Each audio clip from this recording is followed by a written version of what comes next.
mula pa rin sa Duterte administration, yung paghihirap ng mga Pilipino at pagdudusa natin sa baha, sa lalim ng tubig, at hindi tayo makapagtrabaho, makapasok sa ating trabaho dahil sa baha na ating pinoproblema at purwisyo sa atin ngayon. Bakit? Eto pa. Lumalabas ngayon mga kababayan na mismo ang pamilyang Diskaya or Diskaya couple, si Curly at si Sara, nakiparte pa sa mga congressman at konektado pa ito kay Digong.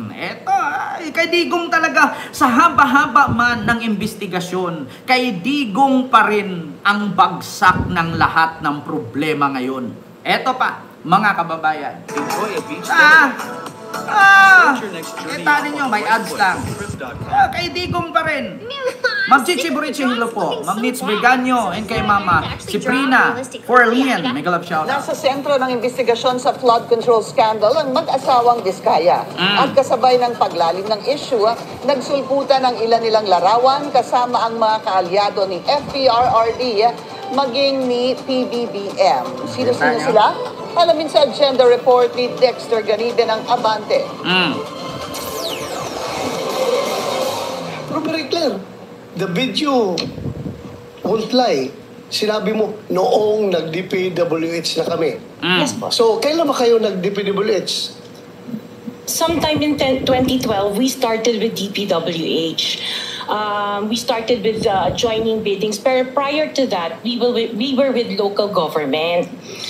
Yung mga flood control projects, kailan kayo nag-engage sa flood control projects sa DPWH? Siguro mga 2016 onwards. Please make sure of your answer. Yes po, 2016 onwards po. 2016 onwards? Yes po.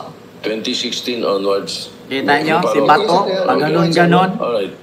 Isa ito sa nag-viral na video ng Senate Blue Ribbon Committee hearing kung saan tila natigilan si Senador Bato de la Rosa nang sagutin ni Sara Diskaya na 2016 nagsimulang makakoko ng flood control projects ang kanilang kumpanya. Ahiya ka eh. Simula kasi ng 2016 ang panunungkulan ni dating Pangulong Rodrigo Duterte na kaalyado ni Senador Bato at kalihim ng DPWH ang kaalyado niya sa Senado na si Senador Mark Villar.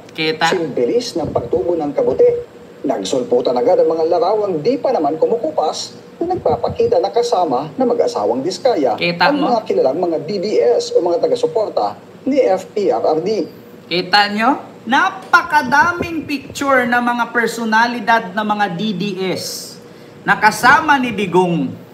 Kita nyo? Isa yan sa rason na sa haba-haba man ng investigasyon, kay Digong pa rin ang bagsak ng sisi ngayon. Kita ninyo? Ang problema na kinakaharap natin ngayon, kay Digong nanggaling yan. Tanya? Iba't ibang picture yan, nagsisulputan na kasama ng mag-asawang Diskaya. Ang mga iba't ibang personalidad, si Mark Villar. Sino pa? Ito, hindi ko kilala ito. Katabi nila. Sino pa? Kasama rito. Ayan, si Philip Salvador. Kita ninyo? Ano ito pa? O Philip Salvador. Si dating Lady Congressman Roger Mercado na pumalit kay Villar sa DPWH nang tumakbo sa pagkasenador si Villar. Hindi rin lusot sa photo si Villar. Sa mag-asawang Diskaya. At ilan pang mga opisyal ng gobyerno na kilalang malapit sa mga Duterte. Nariyan din ang mga larawang kasama si Atty. Christian Sia at si Congressman Franz Pumaren. Diba? Naman. Kita ninyo, mga kababayan? Ang dami po. Hindi nyo maitanggi yan. Hindi nyo maitanggi yan. Kaya nasabi ko sa inyo mga kababayan, simula kay Digong yan. Lahat yan puro kay Digong-gong. Kaya no wonder, Ma'am Twinkie Funky Music and More, na ganyan. Bakit hinahayaan yan ni Digong na ang sigaw ba naman ng mga DDS yan, magaling na presidente si Digong? O eto mga kababayan, Coke Zero muna tayo. Favorite ni Digong yan. Ito po ay mahalagang patalastas. Coke Zero. Bakit gusto ni Digong Coke Zero? Kasi gusto niyang masiro at hindi siya idawit. Pero hindi naman na kailangan natin idawit si Digong dito. Bakit? Mas matindi po ang kanyang kinakaharap ngayon. Yeah? Ngayon mga Pilipino, nung dati, pumapalakpak tayo tayo ng 80% dahil nakulong siya. Hindi pa rin kampante ang taong bayan na ikulong lang siya. Dapat nga mamatay siya dyan sa kulungan. Pero ngayon, mas gusto ko pang magtagal ang buhay niya dyan para maranasan niya kung ano ang ginawa niyang hagupit na mas malakas pa sa bagyong Yolanda, ang katiwalian, kabulastugan at korupsyon na iniwan niya bago siya bumaba sa pagiging presidente. Yeah? Ma'am Maribel Villanueva, maraming salamat po sa yung super sticker. Thank you so much po. Yeah? Kita niyo mga kababayan, grabing kabulastugan ni Digong. Sabi ni Ma'am Lovely Day, walang kwentang presidente. Absolutely, sabi ni Ma'am Elizabeth. Mas gusto kong magtagal pa ang buhay ng putang inang yan. Presidente ka, dapat sinugpo mo na yan. Bakit hinahayaan mo magnakaw yung mga yan para pag ang sumunod na administrasyon ang sisihin ninyo? Putang ina, noon ko pa narinig yan, nasaan yung sinasabi yung 5,000 flood control. Putang ina, hanap kayo ng 5,000 flood control, samantalang sa administrasyon pa pala ni Digong yan tinayo. Putang ina nyo, ang iba nga tinayo, sira naman. Yung iba nga, hindi nga natayo, pero completed naman sa report ng DPWH.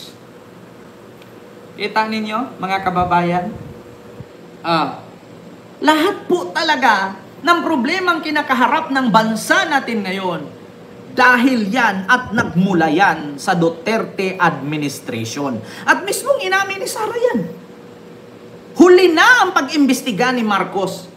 Huli na ang isa-isa niyang bulaklatin yung korupsyon dyan. Kasi siya pa nga lang noon, presidente na ang tatay niya, mayor pa siya noon, may korupsyon na. Presidente na pala, mayor na pala siya.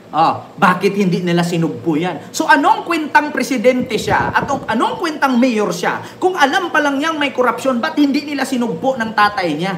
May power siya, presidente ang tatay niya, bakit hindi nila sinugpo-sugpo yan? At bakit hinahayaan nila na hanggang sa bababa sa pwesto at sa trono ang tatay niya at pinasalo niya kay Marcos, tapos si Marcos ang sisihin nila? Kita niyo yan? Kita ninyo?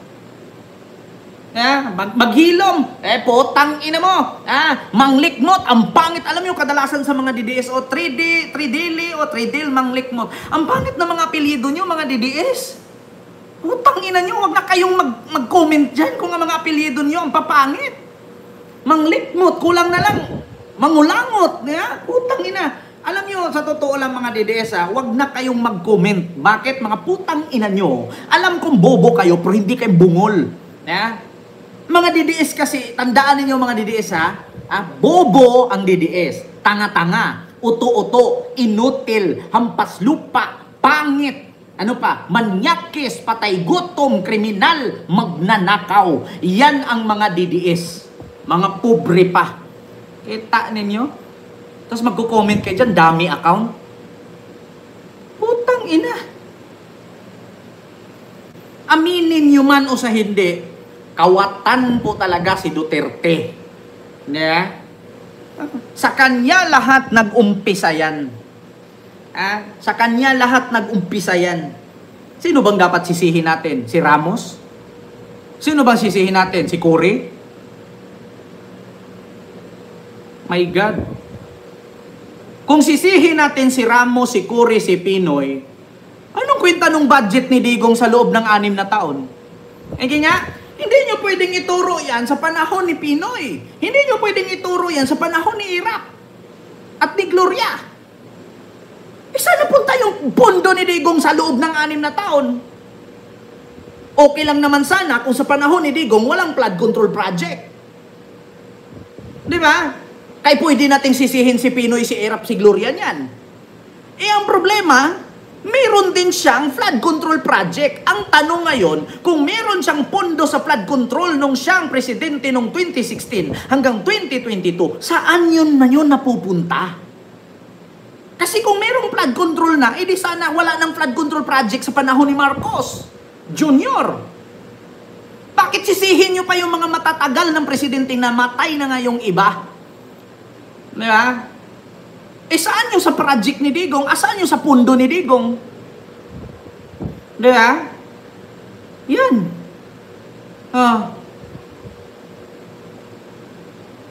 Kita mo? Sabi ni Janelle Mendoza, 2012 ang mga diskaya sa DPWH. Corruption sa panahon ngayon, napulahan, hayop ka, putang ina. Sino bang presidente noong 2012? At sinabi mismo ni Diskaya, 2016 onward siya yumaman. 2016 onward, sino presidente in 2016? Putang ina, kung makahasabi ka sa aking hayop, kayo nga mga DDS, para nga kayong hayop, mga wala kayong utak. Mas masahol pa nga kay sayop, buti pa nga aso, pag sinabi mong stop, sit down rule, sumusunod. Kayo, kahit pa putang ina nyo, pinagmumura na kahit nilalait na kayo, bobo pa rin kayo, tang ina nyo. Kita mo, 2012, local siya, nakuha ng project Diskaya. Putang ina. Alam nyo, sa totoo, wag na kayong mag-comment dyan, mapapahiya lang kayo. Tandaan ninyo, pag sumugod kayo sa live, make sure na marami kayong bit-bit na ebidensya. Kasi bakit madut-dut yung daliri ninyo sa kakatype, ako dito, isang research ko lang, mapapahiya kayo. 2016 onward na nga, inamin na nga ni Diskaya na kumita siya ng bilyon Sino bang presidente noong 2016 pataas? Pag sinabing onward, 2016, 17, 18, 19, 20, pataas. Hindi naman downward yun hindi downward. Ang sabi niya onward. Actually, mga DDS, alam kong bobo kayo, pero hindi kayo bumol. Hindi kayo bulang. Bobo lang kayo. Kita nyo? Speaking of bobo. Ito na. Jimmy Bundok. Tignan nyo si Jimmy Bundok.